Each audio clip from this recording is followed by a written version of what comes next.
Hello everyone, it is time to start part 5 for 7th grade tech.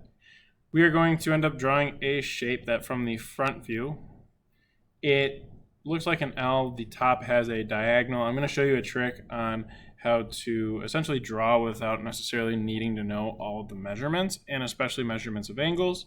And then there's going to be a hole through the center. So we're going to really focus on making sure that we have our piece lined up on some general reference lines. If you don't, you can still use the dimension tool. I'm going to just try to keep it as easy as possible for us.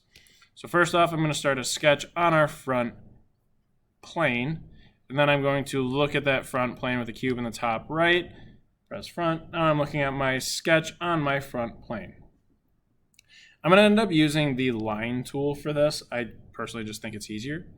I'm going to draw a line sideways. So I'm going to click my start, drag in the direction I want to go. I'm going to go horizontally to the right of my origin, 5 inches. Now you'll see this line is going to be off my page. So if you remember back a couple videos, I talked about how F will be your tool, especially when using the line tool to kind of recenter everything. Press F, it fits to my screen. Now I'm going to draw up 1.25, enter, and then I am going to draw over back to my origin, and I have to figure out exactly what this measurement will be. Now, we are using computers. Computers are calculators, more or less. They can do that computing for us. So what we're going to do is we're going to do 5 minus 1.75, which if you look at your drawing in Teams, you will see that this is going to be the gap from where we end with this line, so which will end up being 3.25. So from here over, we already have that measurement of 1.75. That's where that came in. So you'll see it says F and then the actual measurement. All that's saying is, hey, you did a function that included some type of extra math. Okay. Now what we're going to do is we're going to grab our line tool again. We're going to draw a line straight up vertically. This is going to be 3.75. Press F so I can fit to my actual screen or my view. I'm going to first press escape, then I'm going to grab my line tool so I can start and draw a vertical line up. That's going to be 1.25. And now this is what I was talking about, where you don't necessarily need to always do math to know that final piece. I don't know this angle. I don't even know the length of it. Now, obviously, I can look at the screen after drawing the line and connecting and seeing it says, oh, 2.151, right? I get that. I don't know that, though. I don't already know that going into the actual drawing. So what I can do is I can essentially just play connect the dots.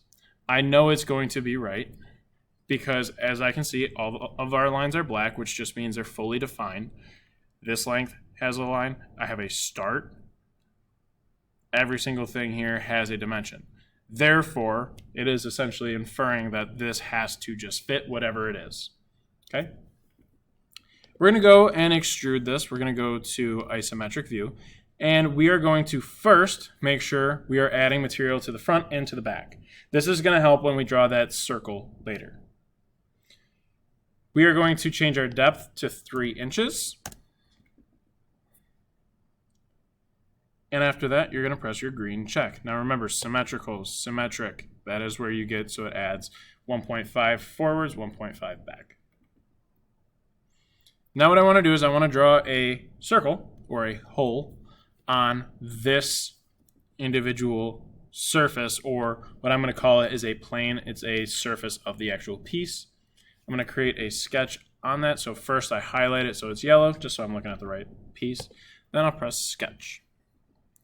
I'm going to go to my right view here, my right side view. That's just going to give me the best viewpoint on this. I'm going to grab my center point circle. Now what I'm going to do is I'm going to hover over my origin, which should be the middle left to right. If it is not, you'll end up hovering over this line here and you'll find the middle of it. Both of those work. I just prefer to use the origin if I can. It's not the end of the world if you can't, though. I'm going to draw a 1-inch circle. So what I said by selecting the origin is my line can move up and down, but it cannot move side to side. It's fixed more or less in the center left to right of this rectangle. Now what I need to do is grab my dimension tool, because I'm going to measure from the bottom edge to the center of my circle, 1.875 inches. This is going to put this actually dead center of this greater rectangle. And then I'm going to extrude, remove a hole. So you can do this one of two ways. One, I can go and have the depth going all the way through. I personally, knowing there's going to be a hole going all the way through, like to choose through all. That's my part. Okay. Last thing we have to do is go through, create a drawing. When we create our drawing, all we're doing is we're pulling out our front, top, and right side views, I guess, and then as well as our isometric. So I'm going to first draw my front, top, right side. Then I'll go back to my front, drag a diagonal to the top right corner, which will give us our isometric. Last step we have to do is see our hidden lines. Hidden lines is something I don't believe I've went over in great detail yet. Hidden lines are lines that show, see these dotted lines here? They show that there is something changing. So it shows there's a hole going all the way through. Okay. Hidden lines are super, super useful. With the computer capabilities that we have now, it is super easy, especially because you don't actually have to go in there and draw those with your eraser guard. Last thing I'm going to do is a couple dimensions. Feel free to go ahead and dimension with me. You do not have to go as I go. Please, you can go in, look at the actual team's image.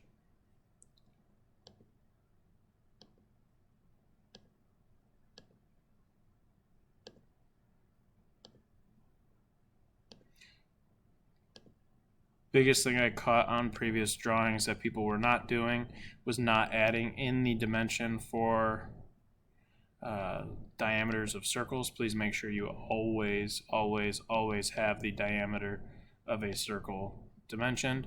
Also, you do not always have to copy where I end up putting all my measurements for everything. If you put them in a different spot, doesn't necessarily mean it's wrong. Okay.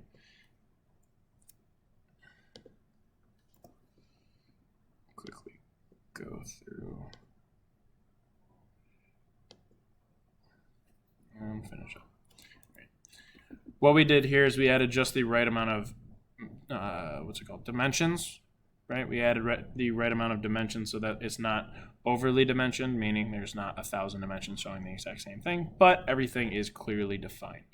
One example is in the right side view. If you want to free it up, you could always throw that 3-inch mark on the side.